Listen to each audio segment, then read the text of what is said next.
pernikahan itu adalah satu ibadah yang panjang. Kapan dimulai pernikahan itu? Dimulai ketika akad nikah tadi sampai nanti nyawa memisahkan kalian. Kalau kita sholat, maka ibadah dimulai dari takbir sampai salam. Kalau kita haji atau umroh, maka ibadah dari mulai miqat sampai itu dengan tahan. Tetapi pernikahan adalah ibadah yang luar biasa panjangnya. Dimulai dari akad kemudian nikah ketika nyawa memisahkan. Maka apa yang dilakukan di dalam pernikahan, dari mulai tertawa, tersenyum, tidur, bangun, sampai membetulkan pintu, semuanya adalah ibadah. Maka Allah wajar membenci atau tidak suka dengan perceraian, karena perceraian adalah memutus ibadah. Ciri ibadah yang paling standar, di mana kita akan mendapatkan khasya'an min khasyatillah, kehusuan di dalam ibadah saat kita mendapatkan kenikmatan dalam ibadah. Sholat khusyuk ciri-cirinya adalah nikmat saat sholat. Sedekah khusyuk ciri-cirinya adalah ketika kita bahagia, ketika kita menginfakkan min ba'dil mal. Mabrurnya ibadah itu ciri-cirinya ketika kita bahagia, senang ketika tawaf, walaupun capek berputar tawaf dan sa'i 7 putaran sampai 7 kilo. Termasuk pernikahan. Mabrurnya atau khususnya pernikahan saat kita mendapatkan dalam pernikahan itu kebahagiaan yang luar biasa dan mendapatkan kesenangan. Maka hari ini simbolnya indah. Laki-laki memakai pakaian ala raja. Betul Banda? Pakai bedak lagi. Ya Pak ya. Pakai baju putih, celana putih, kemudian pakai sendal ala sepatu, kemudian ada melatinya, amel luar biasa. Biasanya datang ke rumah saya pakaian biasa, sekarang pakaiannya kayak ratu, besok ke rumah saya pakai begitu ya. Saya akan ambil mobil lagi 3.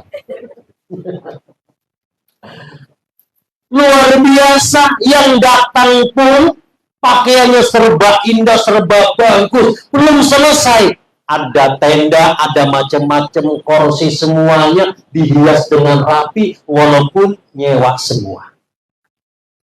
Ya, Pak ya. Apa ciri-cirinya? Ini dalam rangka bahwa pernikahan karena ibadah, maka ciri ibadah yang indah adalah Anda, kita, dan saya semuanya harus merasakan bahagia. Iya, maka kalau hari ini ada yang menikah, mengalami bahtera, mengalami rumah tangga, kemudian tidak bahagia, bukan pernikahan yang salah, tetapi kita yang salah dalam mensikapi pernikahan. Mungkin kita lebih condong menuntut hak tanpa kemudian berpikir kewajiban. Andaikan suami mikir kewajiban, istri memikirkan kewajiban, maka dengan sendirinya hak akan didapatkan oleh pasangan masing. Anissa berbicara. Amel camkan bahwa inilah tugas suami. Yang pertama adalah ar-rijalu qawwamuna 'alan nisa. Suamimu adalah tuamu. Suamimu adalah orang yang menegakkan tonggak supaya berdiri. Andaikan dia bengkok, dialah yang punya tugas untuk meluruskan. Andaikan belok kanan, dialah yang punya tugas untuk meluruskan. Andaikan Arga akan melaksanakan dosa, dialah yang punya tugas untuk meluruskan istrinya. Namanya qawwamuna, meluruskan yang bengkok. Betul suami cari duit, Bunda.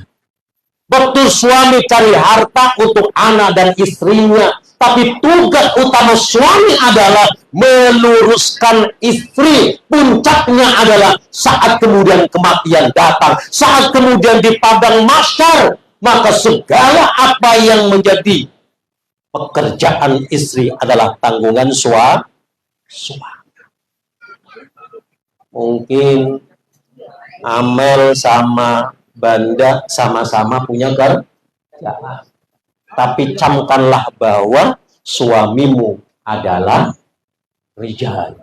Orang yang perlu diangkat. Ini kadang suka salah. Mentang-mentang istrinya duitnya banyak, nggak menghargai suami sebagai pemimpin. Salah. Ya. Kenapa? Pemimpin yang sebenarnya adalah dia akan bertanggung jawab dunia dan akhirat. Yang kedua, tugas suami adalah bima anfaqa min amwalihi. Tugasnya adalah memberikan nafkah kepada istri. Ini perlu saya catat, kalau di Arab, Pak, ada 2 perjanjian ketika nikah. Yang pertama berapa mas kawinnya, yang kedua berapa nafkahnya.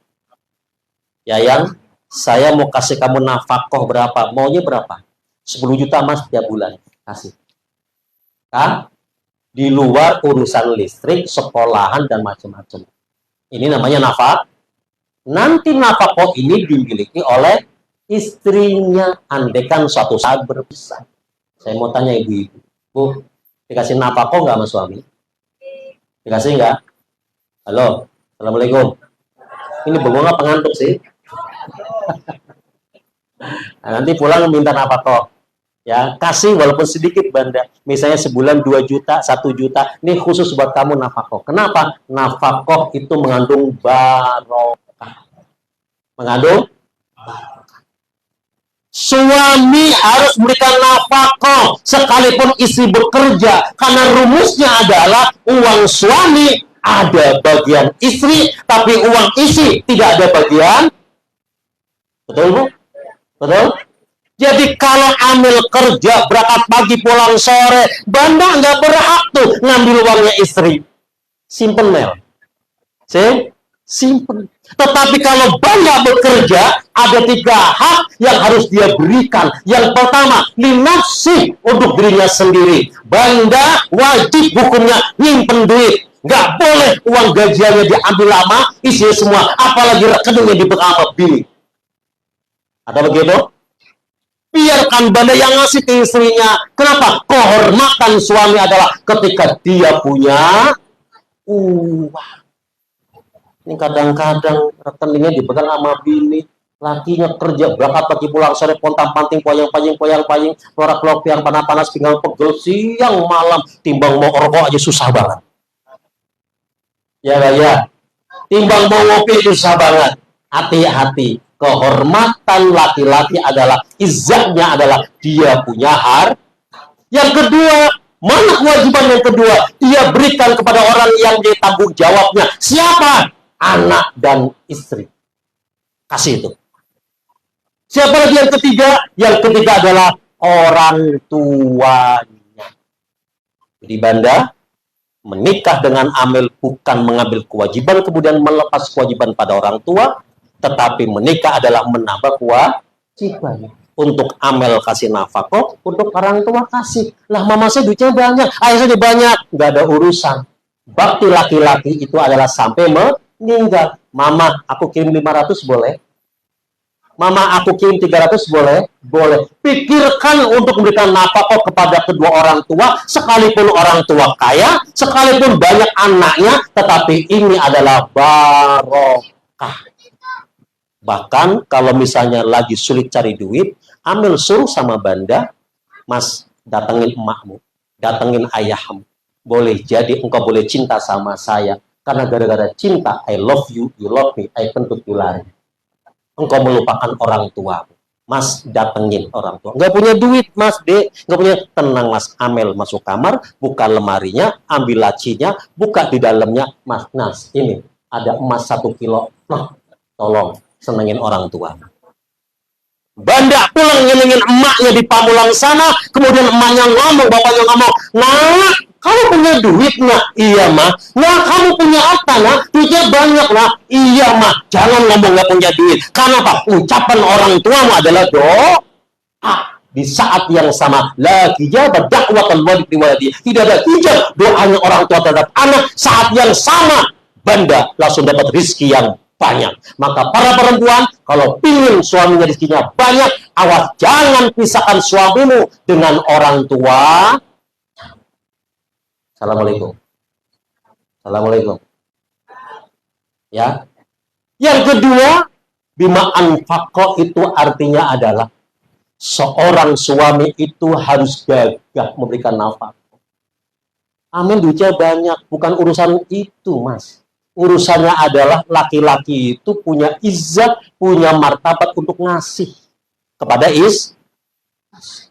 Nih deh, makanya kalau ke mall, orang Indonesia biasanya begitu, Pak. Kalau ke mall itu jangan cari duit laki, tapi yang pegang dompet, ibu. Lakinya pengen beli celana, ya buka dompet. Istrinya mau beli baju, ya buka dompet. Ini, ya mau beli HP, ya buka dompet. Bininya, mau apa lagi, Mas?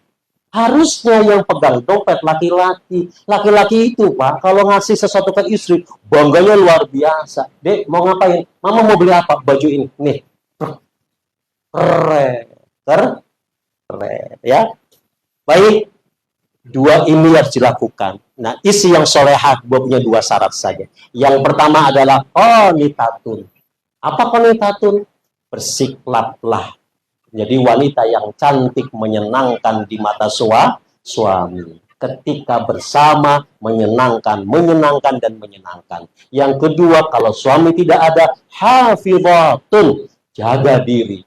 Jaga diri ketika berucap dengan orang lain, jaga diri untuk ketika bermesos, ketika WhatsApp, ketika DM, ketika guyon di Facebook, atau apapun, jaga diri.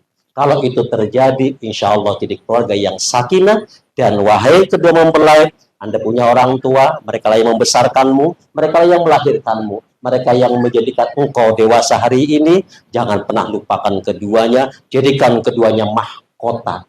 Ayahmu, ibumu, mertuamu, orang tua kandungmu, jadikan keduanya mahkota di rumahmu. Kapanpun mereka mau datang, datanglah. Kapanpun mereka punya mau untuk membuat repot kita, repotkanlah. Kenapa? Karena keduanya adalah mahkota. Mudah-mudahan keluarga sakinah menyertai Anda berdua. Kita tutup dengan baca hamdalah. Alhamdulillahirabbil alamin. Al-Fatihah.